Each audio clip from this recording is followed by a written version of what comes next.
مصطفیٰ جان رحمت پہ لاکھوں سلام مصطفیٰ جان۔ بسم اللہ الرحمن الرحیم۔ ناظرین، عشق رسول اور اتباع رسول کے حوالے سے ہماری اس سیریز کا سلسلہ جاری ہے اور ہم بات کر رہے ہیں اس کے مختلف ڈائنامکس پر، اور آج کا نوجوان، پاکستان کا جو ایک عام مسلمان ہے، نوجوان ہے، وہ کیا سوچتا ہے، اس حوالے سے آج ہمارے ساتھ تشریف رکھتے ہیں جناب خالد صدیقی صاحب اور سہیل احمد خان صاحب۔ یہ بھی ایک محب وطن پاکستانی بھی ہیں، مسلمان بھی ہیں، ایک سوچ فکر رکھتے ہیں اور ایک اسلامی اجتماعیت سے بھی وابستہ ہیں۔ تو آئیے ہم ان سے کچھ تھوڑا ڈسکس کرتے ہیں کہ یہ کس طرح سے عشق رسول صلی اللہ علیہ وسلم اور اتباع رسول کی جو ڈیفینیشن ہے ان کو دیکھتے ہیں۔ جی خالد صدیقی صاحب، میں آپ سے آغاز کرنا چاہوں گا، آپ کے نزدیک عشق رسول کیا ہے؟ کوئی چیز ایسی ہے جو ایگزسٹ کرتی ہے؟ دیکھیں، ایک تو بنیادی چیز ہے کہ انسان بغیر عشق کے جیتا نہیں ہے، کوئی نہ کوئی عشق اس کے پاس موجود رہتا ہے۔ جب بھی ہم دیکھتے ہیں کہ کبھی کوئی نوکری سے کوئی عشق کرتا ہے، وہ اس میں چلے جاتا ہے، کوئی کیریئر کا عشق میں مبتلا ہوتا ہے، کوئی جو ہے وہ کسی خاتون کی عشق میں مبتلا ہو جاتا ہے۔ تو عشق کے بغیر دنیا میں کوئی انسان رہتا نہیں ہے۔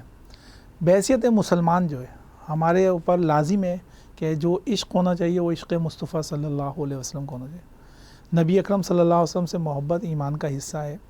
لیکن اس محبت میں اور دوسری محبتوں میں فرق ہے۔ جب آپ نبی اکرم صلی اللہ علیہ وسلم سے عشق کی بات کرتے ہیں نا، تو لا محالہ آپ کے اوپر لازم ہو جاتا ہے کہ اللہ کے رسول صلی اللہ علیہ وسلم کی پھر زندگی کی جھلک آپ کے اندر نظر آنی چاہیے، یعنی اتباع ساتھ میں شامل ہونی چاہیے۔ پھر چونکہ یہ صرف ایک جذباتی کیفیت نہیں ہے، بلکہ بحیثیت مسلمان ہماری قلبی تعلق کی بھی ضرورت ہے کہ ہم نبی اکرم صلی اللہ علیہ وسلم سے جو محبت کر رہے ہیں تو عملاً دعوے کے طور پر، ثبوت کے طور پر کچھ کر کے دکھائیں۔ تو ہماری محبت نبی اکرم صلی اللہ علیہ وسلم سے تو عشق اور محبت اطاعت کے ساتھ ہونی چاہیے، ورنہ محبت تو ایک دائرے میں ابو لہب نے بھی کی تھی نا، جب لونڈی نے آ کے کہا کہ تمہارے بھائی کے گھر بیٹا پیدا ہوا ہے، تو جس لونڈی نے آیا انہوں نے اسی خوشی کے اندر اس لونڈی کو آزاد کر دیا، اور اس جیسے کنجوس آدمی نے بھی اس دن بڑا نظر و نیاز بانٹا، بڑی جو ہے وہ تو وہ ایک محبت تو وہ بھی تھی نا، لیکن وہ محبت ایک رشتے کے ناطے تھی۔ لیکن ابو طالب کی تھی، پورا ٹائم جو ہے نبی صلی اللہ علیہ وسلم کے ساتھ جو ہے جی سب سے سپورٹیو جو ہے رول رہا۔ ہاں، ابو طالب بہت آگے بڑھ کر کے نبی اکرم صلی اللہ علیہ وسلم کو سپورٹ کیا، جہاں جس طریقے سے کوشش کی۔ تو اس لحاظ سے جو ہے وہ بحیثیت مسلمان جو ہے نا، ہمارا عشق کے اندر تو یہ کہ اطاعت بھی شامل ہونا چاہیے، ورنہ اس کے بغیر تو ظاہر ہے کہ بات مکمل نہیں ہوگی۔